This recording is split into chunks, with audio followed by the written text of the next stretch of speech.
गोबर की खरीद योजना को राज्य की भूपेश बघेल सरकार ने राजीव गांधी न्याय योजना का नाम देकर जोर शोर से लॉन्च किया। साल 2020 के बाद से देश में अब तक सभी राज्यों के विधानसभा चुनावों में कांग्रेस ने इस योजना का प्रमुखता से प्रचार भी किया है। आखिर इस योजना की छत्तीसगढ़ में क्या जमीनी हकीकत है, जानते हैं अपनी इस खास रिपोर्ट में। राजनांदगांव जिले का रेंगा कठेरा गांव सितंबर 2021 में सुर्खियों में आया। बताया गया इस गांव के भागवत वर्मा वैष्णो देवी दर्शन के लिए गए, जहां इत्तेफाकन राहुल गांधी से उनकी मुलाकात हुई। मुलाकात में भागवत ने गोधन न्याय योजना को खूब सराहा और बताया 1 साल में गोबर बेचकर उनके परिवार को करीब 85,000 रुपए की कमाई हुई है। भागवत रसूखदार हैं, डेयरी का काम है, सरपंच भी रह चुके हैं। उनके गांव में 119 गोबर विक्रेता पंजीकृत हैं, जिनमें भागवत के परिवार के 3 सदस्य, उनके बेटे बहू के अलावा उनकी पत्नी का नाम भी शामिल है। यहां गोबर विक्रेताओं को जून 2023 तक कुल 6,15,868 रुपए का भुगतान किया गया है, जिसमें भागवत वर्मा के परिवार को 1,19,307 रुपए का भुगतान हुआ है। लेकिन इसी गाँव के दूसरे गोबर विक्रेताओं का हाल भी सुन लीजिए। 4-5 कुंटल बेचे हूँ गोबर, अभी 3-4 महीने बंद है। 2 गाड़ा गोबर मारे मोर पास सकला है, कहा 1 महीना हो गए बंद हो है। अभी तो कहा है बहुत किसान मन परेशान हो गए, सब फेंकत है अभी। अब कहानी दुर्ग जिले के ग्राम पंचायत डुंडेरा की। ये मुख्यमंत्री भूपेश बघेल का गृह जिला है और गृह मंत्री ताम्रध्वज साहू का निर्वाचन क्षेत्र। सुनिए यहाँ के हितग्राही क्या कह रहे हैं। गोधन योजना के तहत में किसानों को हम वितरण कर रहे हैं, गोबर का पैसा कर रहे हैं, भेज रहे हैं करके, लेकिन किसके पास जा रहा है पैसा पता नहीं। कबीरधाम जिले के सिंघारी गांव के श्रवण चरवाहा हैं। गांव वालों के करीब 160 से ज्यादा गायों का गोबर पंचायत को बेचते हैं। इससे उन्हें जून 2023 तक 2,16,050 रुपए की कमाई हुई। राज्य सरकार ने भी श्रवण कुमार की इस कहानी को खूब प्रचारित किया। 1361 जनसंख्या वाले इस गांव में 418 परिवार हैं, जिसमें 18 लोगों का पंजीयन योजना में हुआ है। इनमें श्रवण सहित कुल 3 लोग ही सक्रिय विक्रेता हैं। कितने का गोबर? 2 लाख से ओवर है। क्या किया उस पैसे से, कितना लाभ हुआ? ये खेत गिरवी रखने से खेत लन छोड़ा है, बिजली बिल पटा है 50,000। मुख्यमंत्री भूपेश बघेल के निर्वाचन क्षेत्र दुर्ग जिले के पाटन विधानसभा में औंधी गांव में रहने वाले चरवाहे विष्णु यादव की किस्मत श्रवण कुमार की तरह बुलंद नहीं है।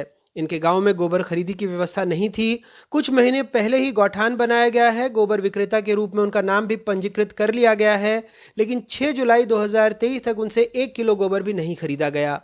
कुछ जगह पे जहां पुरातत्व होने के कारण उसको निरस्त किया गया, शासन से स्वीकृति आदेश था, इस कारण यहाँ गौठान नहीं होने के कारण गोबर खरीदी नहीं किया जा रहा। 20 जुलाई 2020 से छत्तीसगढ़ में गोधन न्याय योजना की शुरुआत हुई। 2 रुपए प्रति किलोग्राम की दर से ग्रामीण इलाकों में सरकार गोबर की खरीदी करती है। 15 फरवरी 2023 तक की स्थिति में राज्य में कुल 3,52,522 गोबर विक्रेता पंजीकृत हैं। गोधन न्याय योजना के तहत 30 जून 2023 तक गोबर विक्रेताओं को कुल 247 करोड़ 12 लाख रुपए का भुगतान किया गया है। पूर्व मुख्यमंत्री डॉक्टर रमन सिंह के एक सवाल के जवाब में विधानसभा में बताया गया कि 15 फरवरी 2023 तक की स्थिति में 1575 ऐसे गोबर विक्रेता हैं जिन्हें 1 लाख रुपए से अधिक की राशि का भुगतान किया गया है।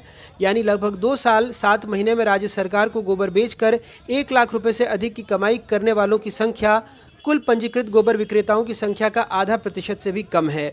इनमें भी ज्यादातर वो लोग हैं जो दूध डेयरी संचालक हैं या चरवाहे हैं। 20 जुलाई 2020 से शुरू इस योजना में 30 जून 2023 तक प्रति व्यक्ति अगर आय का आंकड़ा समझें तो सिर्फ 6 रुपए 51 पैसे प्रति हितग्राही प्रतिदिन कमाई हुई है।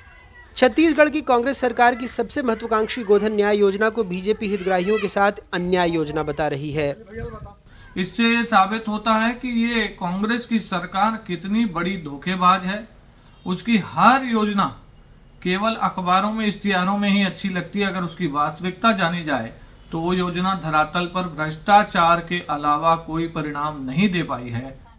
छत्तीसगढ़ में भूपेश बघेल सरकार गोधन न्याय योजना को सबसे बड़ी उपलब्धियों में गिनाती है और इससे पशुपालक ग्रामीणों को खूब फायदा होने का दावा भी करती है। हालांकि कई गाँवों में योजना शुरू तक नहीं हो पाने पर कांग्रेस के अपने तर्क हैं। इस योजना से जुड़कर गौपालक हो, चाहे गोबर बीनने वाला हो, चाहे महिला स्वसहायता के समूह हो, सबको लाभ हो रहा है। गोधन न्याय योजना से ग्रामीण अर्थव्यवस्था मजबूत होने का दावा सरकार करती है, लेकिन जमीनी हकीकत कुछ और ही हालात बयां कर रहे हैं। राजनांदगांव से सूर्यकांत, दुर्ग से कोमेंद्र, कबीरधाम से राजेश, बालोद से संतोष साहू के साथ रायपुर से नीलेश त्रिपाठी की रिपोर्ट, एनडीटीवी इंडिया। और छत्तीसगढ़ की योजना की ही तर्ज पर मध्य प्रदेश, उत्तर प्रदेश, झारखंड में भी सरकारें गोबर खरीदी की योजना चला रही हैं, ऐसा कांग्रेस नेताओं का दावा है। इसी साल विधानसभा चुनावों के लिए उतर रही भूपेश बघेल सरकार इस योजना को ग्रामीण अर्थव्यवस्था की एक नींव के तौर पर पेश करके वोट मांगेगी, जिसका काट विरोधियों को ढूंढना होगा।